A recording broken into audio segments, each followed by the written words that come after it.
Voilà, c'est maintenant le grand moment, le moment tant attendu, où nous pouvons écouter directement Jean-Pierre Sauvage, prix Nobel de chimie 2016, je me plais à le répéter, pour le prix Nobel, donc pour le design et la synthèse de machines moléculaires. Cher Jean-Pierre, c'est avec émotion et grande attention que nous allons t'écouter. Merci beaucoup.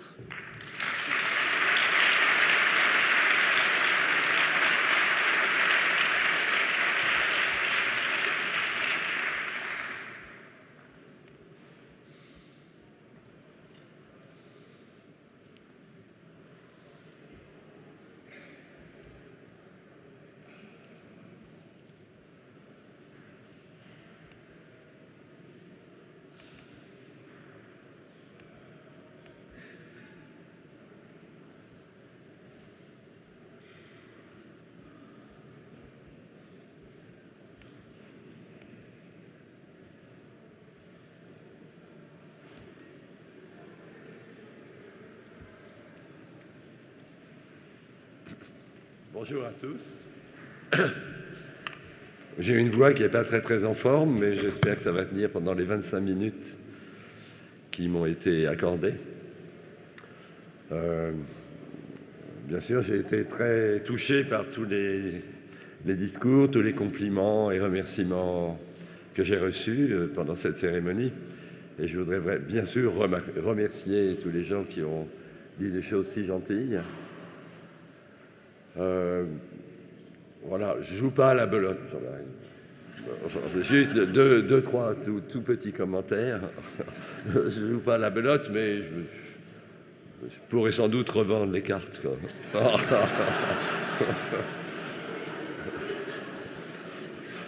Et Marilyn, disons, tu te posais la question de savoir si tu serais acceptée dans notre labo. Marilyn, il faut quand même vous le dire, elle était major depuis toute petite dans toutes les classes. Donc la question ne s'est pas vraiment posée. Voilà, maintenant on passe aux choses pas trop sérieuses, j'espère. Donc c'est à peu près la conférence que j'ai faite le 8 décembre, ce que l'on appelle la conférence Nobel ou Nobel Lecture. Et je pense que la plupart d'entre vous pourrez comprendre une grande partie. Alors on va dire peut-être la moitié d'entre vous pourra comprendre la moitié de la conférence. Donc ça fait 25% de rendement. Pour un chimiste, c'est pas mal. Alors on va commencer par quelques notions de topologie. Et dans l'intitulé du prix Nobel, il n'y a pas la mention de la topologie, même si, disons, il est expliqué qu'elle a joué un rôle important et qu'elle a sans doute conduit à la machinerie moléculaire, en partie. Donc simplement des tout petits concepts. Si je dessine un...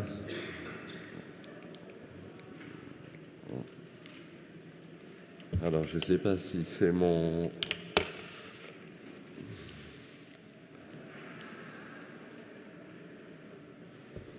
C'est mal parti, là.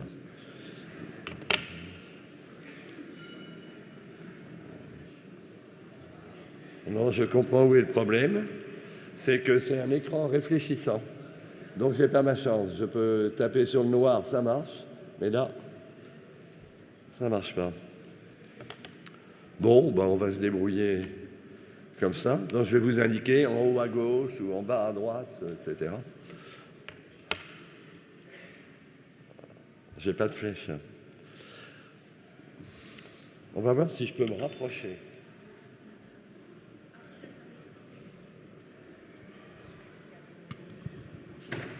Est-ce que vous m'entendez, là? Oui. C'est misérable. Ça marchera pas. Ouais. Alors, est-ce que quelqu'un aurait un bambou ou un roseau?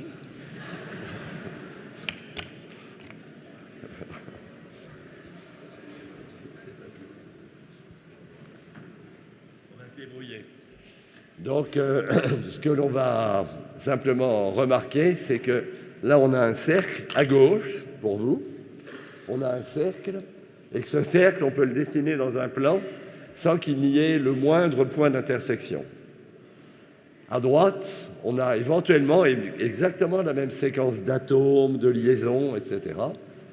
Mais par contre, dans un espace tridimensionnel, on a organisé l'objet d'une manière un peu différente et on ne peut pas dessiner cet objet dans un plan sans qu'il n'y ait des croisements, et en particulier trois croisements. Donc l'objet de gauche, il est trivial, il a un graphe qui est plan ou planaire, et l'objet de droite, il est non trivial puisqu'il y a des croisements. L'objet de droite, en passant, c'est un nœud de trèfle. Donc un caténane, c'est ce qui nous a beaucoup intéressés il y a déjà fort longtemps. Un caténane, c'est l'objet de gauche, et ça comporte deux anneaux entrelacés pour un 2 caténane. Donc le 2, ça indique le nombre de constituants dans cet objet. Et c'est typiquement un objet qui est topologiquement intéressant, parce qu'il est impossible de le dessiner dans un plan sans croisement. Maintenant, un peu d'histoire. Disons, l'histoire des sciences me paraît quelque chose d'important, qu'on devrait d'ailleurs enseigner peut-être un peu plus à nos étudiants. Donc, il y a un laboratoire allemand avec deux grands scientifiques, Lüttinghaus et Schill, qui, au milieu des années 60, ont fabriqué un objet tel que celui qui est représenté à gauche. Lüttinghaus, c'est un professeur allemand de chimie organique, légendaire, disons, quelqu'un d'extrêmement productif. Et Schill a été son étudiant. Et voici une photo de Schill. Regardez-le bien, parce qu'on ne peut pas trouver de photo de Schill sur Internet. Donc c'est un ami à moi à l'université de Saarbrücken qui est passé par Freiburg, qui a réussi à récupérer cette photo et qui me l'a envoyée. Donc j'étais très content. Donc voici le professeur Schill en 1984. Ils ont synthétisé l'objet de gauche, ce caténane, une synthèse très élégante, disons, très élégante, mais très difficile. Et en fait, il y a 22 étapes différentes, 22 étapes chimiques pour arriver à cet objet. Et les quantités obtenues étaient très petites. Donc, malgré l'élégance de la synthèse, le domaine n'a pas pris. C'est-à-dire que les chimistes de synthèse ont été un peu découragés par les difficultés et se sont dit, on va attendre. Voilà. Donc, on a attendu. Et puis, nous, au début des années 80, on a démarré dans ce domaine. Et je vais vous expliquer d'où ça vient. Donc, ça vient en grande partie de travaux sur la photolyse de l'eau, réalisé avec Jean-Marie quand moi je suis revenu de postdoc. Et donc c'était la grande période du choc pétrolier dans le milieu des années 70. Et il y avait de l'argent pour lancer des projets sur les nouvelles sources d'énergie, donc notamment sur l'énergie solaire. Et par exemple, essayer de couper la molécule d'eau en hydrogène et en oxygène. Ça, très bien, ça partait bien, ça a très bien marché. Et puis, tout était fondé sur une molécule pas très compliquée, qui est celle que vous voyez au cœur de la diapositive. Et si vous regardez au cœur de ce cœur, vous verrez Ru. Ru, c'est du ruthénium. C'est un métal noble, rare, cher. Et même si ce complexe, disons, présentait énormément d'intérêt, il était tentant d'essayer de trouver une molécule qui lui ressemble, mais qui soit beaucoup moins chère. Donc on est passé du ruthénium au cuivre. Alors le cuivre, disons, ça vaut rien par rapport au ruthénium. Et c'est un projet qui a démarré avec un chercheur américain, David McMillan, qui était d'ailleurs en année sabbatique chez toi, Jean-Marie, et qui a plus bossé avec nous qu'avec toi. Désolé. Mais bon. Donc il venait dans notre labo, on discutait, et avec Christian Dietrich, je vais en parler dans une minute, et avec d'autres chercheurs, on a travaillé sur des complexes de cuivre qui ont des propriétés qui rappellent complètement celles du ruthénium trisbipyridine. Donc la molécule qui était associée au cuivre c'est la molécule qui est représentée en bas à gauche, une molécule très simple, mais qui n'existait pas au début des années 80. Donc c'est avec Christian Dietrich Buchecker, dont vous voyez le nom en haut, et Pascal Marnot, qui a été mon premier thésard avec Romain Rupert, que l'on a fabriqué cette molécule. Ensuite, on a démarré une collaboration avec Macmillan, et ça nous a conduit à des résultats très intéressants en photochimie, photophysique, et même vers la photoréduction de l'eau. Maintenant, la chose intéressante, et là il me faut une gestuelle.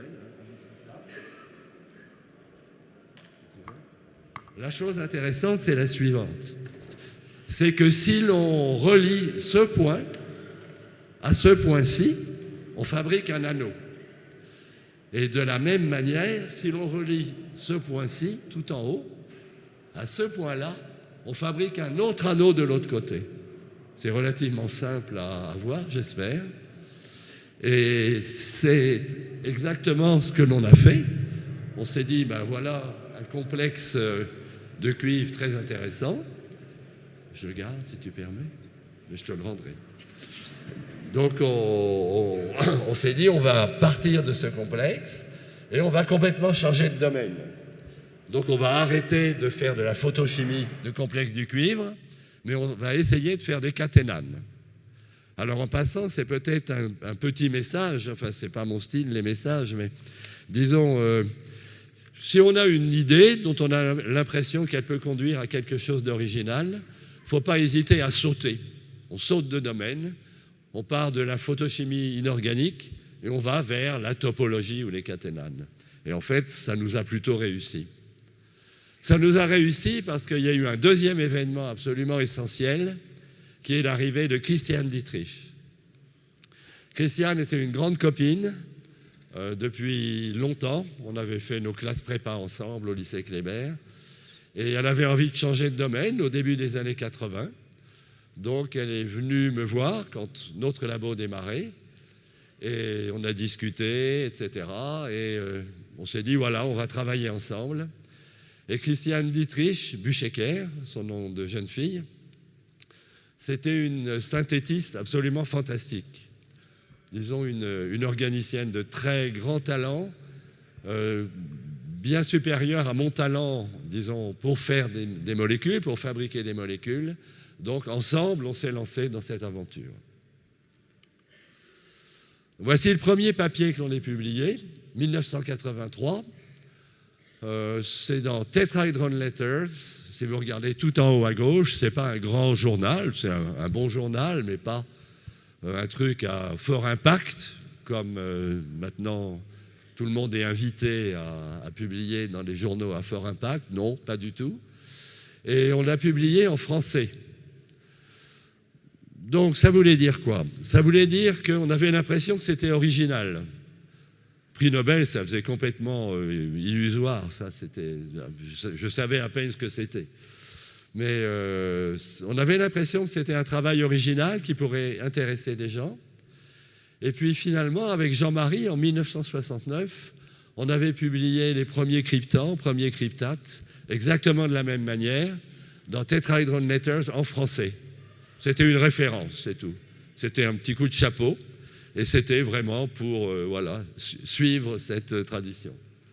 Donc la stratégie, elle est simple. C'est très dur sans laser, mais on va essayer. Donc on voit des petits fragments FF tout en haut à gauche. Et ces petits fragments FF sont capables d'interagir avec un métal, avec un centre métallique.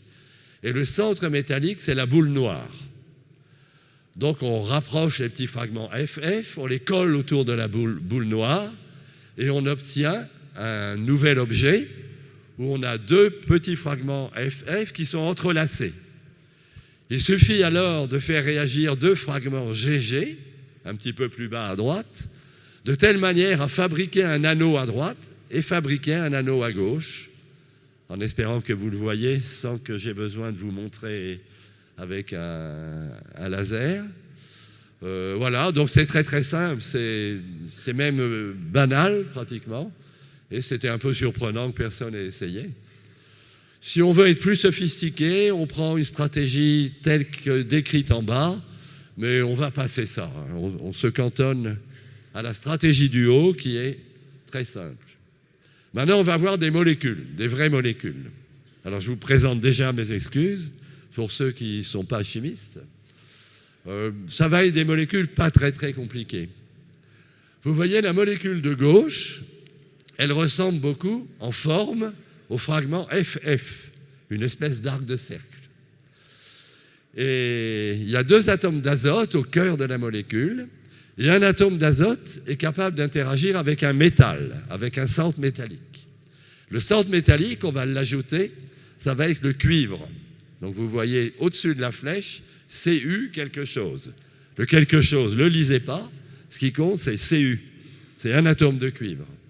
L'atome de cuivre va attirer les 2 fragments qui sont complètement à gauche et on va obtenir une nouvelle espèce qui ressemble beaucoup à celle qui est au milieu, en haut, avec les 2 arcs de cercle entourant le métal.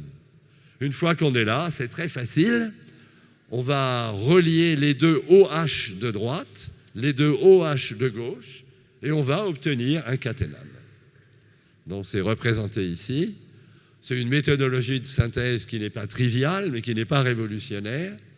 Et on fabrique un caténane.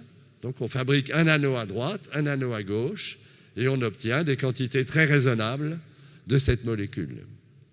Alors ça change complètement la situation, dans la mesure où les caténanes apparaissaient comme complètement inaccessibles ou extrêmement difficiles à faire. Et là, c'est 3 étapes. On peut fabriquer une molécule comme ça à l'échelle du demi-gramme en peut-être 1 semaine, 2 semaines, 3 semaines, 4 semaines si on est vraiment mauvais. Mais disons, ça devient très très accessible. On peut retirer l'atome de cuivre, c'est ce qui est indiqué en haut.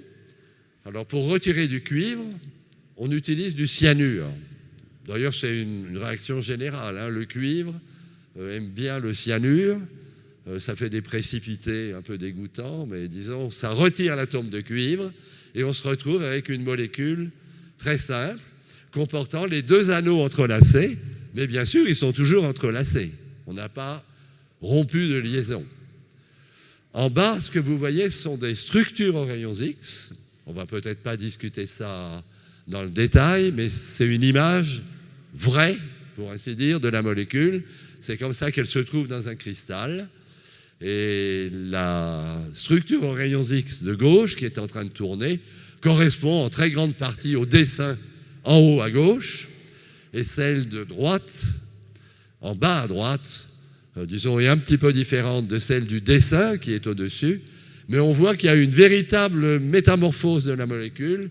Tout s'est complètement réarrangé, et ça nous emmène déjà doucement vers le domaine des machines moléculaires. Les caténanes, les nœuds, etc., il faut savoir une chose, ne sont pas du tout, en biologie, des molécules exotiques. Ce sont des molécules qui sont partout. Vous êtes plein de caténanes, vous êtes plein de nœuds, moi aussi d'ailleurs. Et voilà, donc l'ADN forme des caténanes, forme des nœuds, parfois très très complexes. Les protéines forment aussi des caténanes, forment des nœuds. Et la formation des nœuds avec les protéines, c'est fonctionnel, c'est pas par hasard. Et les virus, donc il y a au moins un exemple d'un virus qui est constitué de caténanes, c'est une structure absolument magnifique que l'on n'a pas le temps de discuter. Mais voilà, donc pour le chimiste, savoir qu'il y a plein de caténanes et de nœuds en biologie, c'est une espèce de motivation supplémentaire. Il se dit, alors ça nous fait une excuse pour fabriquer des molécules apparemment compliquées ou exotiques telles que celle-ci. Un tout petit peu d'histoire, c'est pas essentiel, mais les premiers qui nous ont suivis avec des techniques de synthèse vraiment performantes, c'est le groupe de Fraser Stoddart, qui est donc un des 2 autres co-lauréats, en utilisant des principes un petit peu différents, non pas fondés sur les métaux de transition, mais sur des interactions entre fragments organiques. Il y a eu en 92 2 autres groupes qui ont publié des choses qui ressemblent beaucoup. qui se ressemblent beaucoup pour l'un et pour l'autre. Il y a eu des travaux magnifiques de Makoto Fujita, qui a déjà été cité par Marilyn, en 1994, et puis ensuite ça a démarré. Donc aujourd'hui, il se publie beaucoup d'articles sur les caténanes et les rotaxanes, etc. Je pense largement plus de 1 par jour. Un pionnier, Hiroshi Ogino, à Tohoku University, à Sendai, donc qui a utilisé des macrocycles naturels, des cyclodextrines, pour faire des rotaxanes. Alors en passant, juste, la topologie nous a beaucoup intéressés, et on s'est dit que savoir faire un caténane très simple, comme la molécule du haut, à gauche, c'est bien, mais qu'on va essayer de généraliser les concepts de synthèse. Donc en 86-87, en haut à droite, on a fabriqué un système à 3 anneaux entrelacés. On en a fait d'autres ensuite à 4, 5, 6, 7. Un exploit synthétique qui est à mettre au crédit de Christian Dietrich Buchecker, c'est la synthèse d'un nœud de trèfle. Donc ça, c'est en bas à gauche. C'était un véritable pari de synthèse. Les chimistes avaient déjà rêvé de nœuds moléculaires, mais disons, on était très loin d'attaquer véritablement leur fabrication. Bon, ça s'est très bien fait en 1989-90. Et un autre exploit de synthèse, ça a été l'espèce qui est en bas à droite. Donc il s'agit d'un caténane à doublement entrelacé, ou que d'autres, disons, appellent les anneaux de Salomon. Voilà, c'est une figure mythique, les anneaux de Salomon. Donc on a fait ça il y a déjà un certain nombre d'années. Maintenant, rapidement, on va parler de la machinerie moléculaire. Donc, de manière très générale, là encore, comme les entrelacs, les caténanes, les nœuds, on a regardé ce qu'il y a dans la nature. On a regardé en biologie, il faut toujours lire aussi un peu dans d'autres domaines que son propre domaine. Et en biologie, on a appris que l'ATP synthase, qui est une enzyme absolument essentielle, responsable pour la synthèse de l'ATP, adénosine triphosphate, c'est-à-dire le fuel de la biologie, que l'on ne brûle pas, que l'on hydrolyse, contrairement au fuel de vos tracteurs, si vous avez des tracteurs. Et ceci, c'est un moteur rotatif. Donc il y a une espèce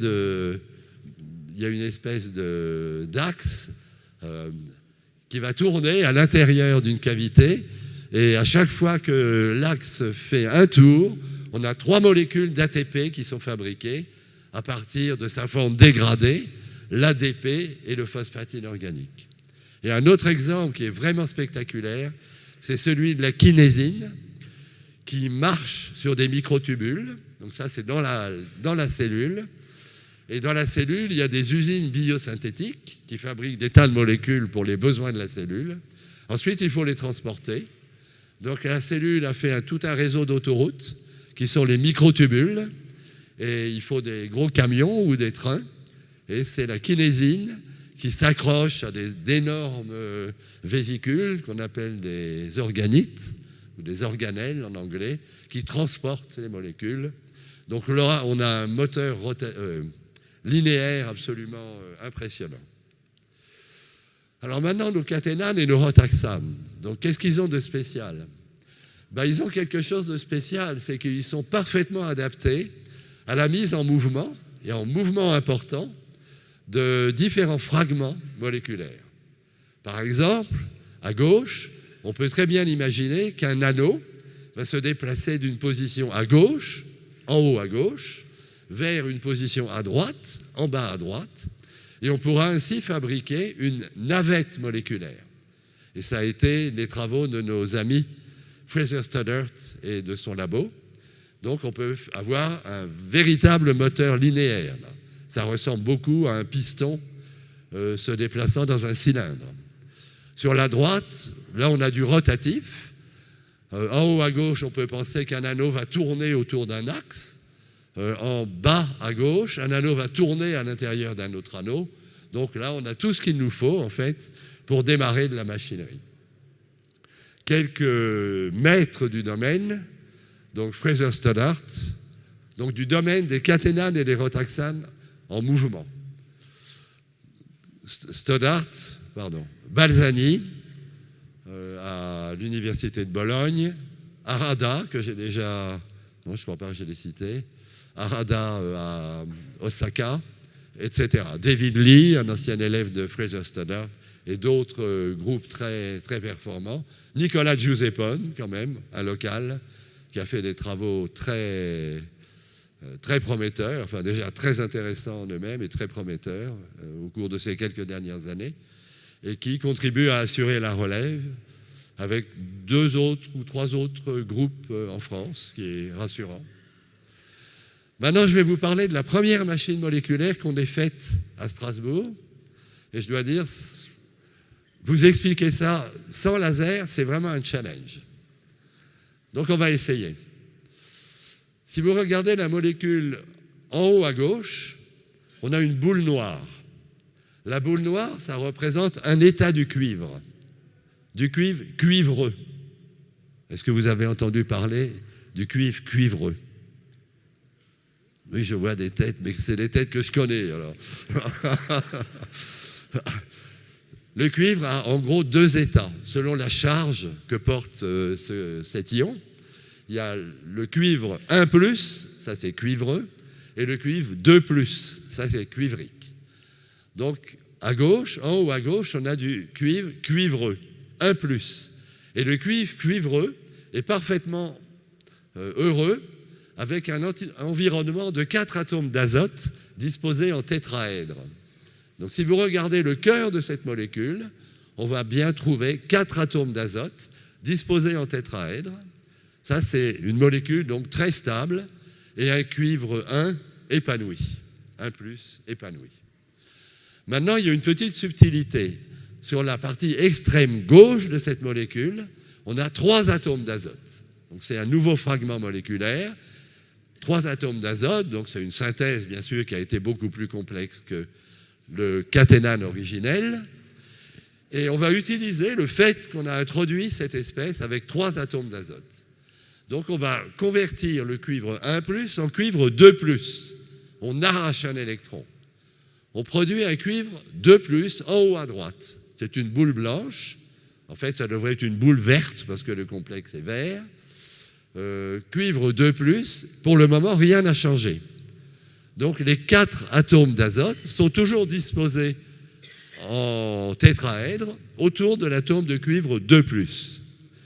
Mais l'atome de cuivre 2+ est parfaitement insatisfait. Il est très très frustré. Ce qui l'intéresse, lui, c'est d'avoir un plus grand nombre d'atomes d'azote dans son environnement, éventuellement d'avoir un octaèdre d'azote ou 5 atomes d'azote dans son environnement. Donc il va se débrouiller pour coopérer avec le squelette organique, le caténane, et le fragment qui est en haut à gauche, dans la partie à droite, en haut à droite, le fragment avec ces 3 atomes d'azote va se mettre à bouger, va remplacer le fragment avec ces 2 atomes d'azote qui est à l'intérieur de l'anneau, on est toujours en haut à droite, il va le pousser et on obtient une nouvelle espèce qui est la partie en bas à droite. En bas à droite, la partie originellement à l'extérieur de la molécule, à gauche, est maintenant à l'intérieur de l'autre anneau. Et le cuivre 2+ est parfaitement heureux parce qu'il peut interagir avec 5 atomes d'azote. C'est ça qui lui plaît. 5 atomes d'azote, c'est une espèce stable. On peut revenir, on va réinjecter un électron dans la partie en bas à droite, on régénère du cuivre 1+, et ce cuivre 1+, voulant être tétracoordonné, avec une géométrie tétraédrique, le système va de nouveau se réorganiser, c'est l'espèce de flèche qui tourne, et on reforme, en haut à gauche, l'espèce originelle. Donc c'est une manip qui est très agréable à suivre, parce qu'on a des changements de couleur. Et les changements de couleur, bien sûr, le chimiste aime beaucoup ça. Donc on part en haut à gauche de rouge, rouge sombre. Ensuite, en haut à droite, on a un vert intense, très, très soutenu, puis un vert pâle en bas à droite, et ensuite ça va trop vite, on n'arrive pas à détecter la couleur de l'espèce qui est en bas à gauche. Donc tout ça pour vous dire que ça marche plutôt bien. Maintenant, c'est une petite vidéo qui a été préparée par Sylvestre Bonnet, un étudiant qui est maintenant à Leiden, aux Pays-Bas. Et cette petite vidéo va vous montrer ce qui se passe, enfin j'espère. En bas, tout en bas de la molécule, on a 3 atomes d'azote et on part de cuivre 1+. C'est à peu près la couleur du complexe de cuivre 1+, rouge-brun. Donc on y va. On arrache l'électron. C'est un électron bleu, hein, vous remarquerez. Donc on arrache l'électron, ça gigote. Ça gigote d'abord un peu n'importe comment. Les molécules gigotent toujours. Et on obtient la forme pentacoordinée. On peut remettre l'électron, ça gigote encore un peu n'importe comment, puis on obtient la forme stable, tétracoordinée, puis etc. Alors on peut faire ça autant de fois que l'on veut dans l'ordinateur. Est-ce que ça vous surprend, ça? Pas vraiment, hein? Maintenant, est-ce que vous pensez qu'on peut faire ça autant de fois que l'on veut avec les molécules? Oui, on peut. Il n'y a aucune fatigue. Disons, ça tourne autant de fois que l'on veut. C'est un processus qui est très simple. C'est juste mettre une charge sur un métal ou arracher une charge d'un métal. Donc, il n'y a aucune mauvaise réaction qui puisse avoir lieu. Alors, ça va être très vite terminé, rassurez-vous. Donc, on s'est intéressé à des tas de machines et je ne vais pas du tout les discuter. Mais notamment, il nous semblait intéressant d'essayer de faire un muscle moléculaire. Quelque chose qui ressemble à un muscle, quelque chose qu'on serait capable d'étirer et de contracter. Et juste pour vous donner une idée de comment fonctionne le muscle strié, donc le muscle strié fonctionne en faisant glisser des filaments. Ce n'est pas du tout une tension avec un ressort, on n'a pas de ressort, mais simplement ce sont des filaments qui glissent. Donc on voit les filaments au milieu, les filaments bleus, filaments épais, et les filaments rouges sur le côté, ce sont les filaments fins, respectivement de la myosine et de l'actine, un polymère auto-assemblé. Et voilà, on imagine très bien qu'on fasse glisser les filaments rouges vers le centre, et ça correspond à une contraction. Donc en haut, on a la forme étirée, relaxée, en bas, on a la forme contractée. On a fait ça, nous, avec des molécules. Ça n'a pas été fait en 10 minutes. Ça a dû être, je ne sais pas, au moins 1 an et demi de synthèse avec des échecs, des succès, etc. Et quel bonheur le jour où on a les molécules. Voilà la topologie, disons, de l'espèce. Et on reconnaît qu'on a 2 filaments. Là, on en a je ne sais pas combien. Mais ici, on a 2 filaments. On a un filament presque noir et un filament bleu clair. Et l'animation, c'est Jean-François Nierengarten qui l'a fabriqué et qui me l'a gentiment donné. Et voilà, ça donne ça. Donc, si on contracte, les 2 filaments glissent dans le bon sens. On refait glisser les filaments dans une autre direction, bien sûr, et on peut contracter, étirer, contracter, étirer. Mais on ne va pas parler des détails, entre guillemets, de la chimie, qui sont en fait les éléments essentiels de cette chimie. Je voudrais juste terminer en disant qu'on a utilisé les méthodes de transition. Donc, on est des chimistes supramoléculaires, si vous voulez. On est aussi des chimistes de coordination. Et les deux s'interpénètrent, d'ailleurs. Je pense que Jean-Marie sera d'accord pour le dire.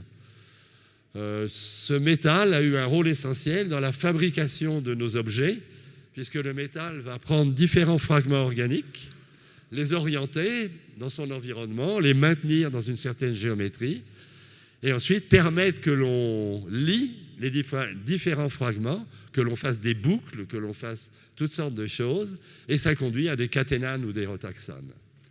En plus, ce métal va procurer aux molécules obtenues des propriétés électrochimiques, photochimiques, qui sont absolument essentielles pour mettre ces molécules en mouvement. Donc vraiment deux rôles très distincts et très importants. Alors juste pour citer, on a fait un caténane qui bascule. Donc ça, c'est ce que je vous ai montré, il bascule une fois. On a fait des caténanes qui basculent, mais sur 3 états différents. On a fait des navettes moléculaires, disons à la suite de la première navette moléculaire de notre ami Fraser Stoddart. On a fait un rotaxane qui peut battre des ailes. Bon, si ça vous intéresse, je pourrais montrer à ceux que ça intéresse de quoi il s'agit. On a fait des muscles qui rappellent un petit peu les vrais muscles de la biologie. On a fait des récepteurs commutables. Donc une molécule va être un récepteur, on envoie un signal, elle perd ses propriétés de récepteur et elle va repousser, libérer un composé qui a été piégé dans la molécule. Et projet très, très ambitieux dont Marilyn a parlé, qui est de faire des presses moléculaires ou des compresseurs moléculaires en relation avec les chaperonines, en fait. Je voudrais remercier les gens qui ont travaillé avec moi. Donc, je commence par les membres permanents. Bon, on n'a jamais eu autant de membres permanents en même temps, hein, mais on a toujours eu 3, 4, 5 membres permanents. La plupart du temps, c'était des amis. Certains, c'était de ma génération. Pour d'autres, c'était des beaucoup plus jeunes. Donc, Marc Belay, Christiane, dont j'ai déjà évoqué la contribution absolument essentielle à cette chimie. Jean-Claude Chambron, qui a aussi eu un rôle très important, avec Jean-Paul Collin également, Valérie Heitz. Donc ces 6 premiers chercheurs ont vraiment contribué pendant des années et on a travaillé ensemble sans qu'il y ait vraiment, disons, une autorité ou quoi que ce soit. Et les 3 derniers chercheurs sont plus jeunes. Stéphanie Duro, qui est maître de conférence, Angélique Sour, qui est chargée de recherche au CNRS, et Valérie Sartor, qui a passé quelques années avec nous au CNRS et qui est ensuite partie vers le sud. Mes 2 premiers thésards, Pascal Marneau et Romain Rupert. Donc, bon, ça joue, la manière dont un labo démarre, ça tient aussi beaucoup à la qualité de ces chercheurs. Je ne vais pas reprendre tout ce que j'ai dit.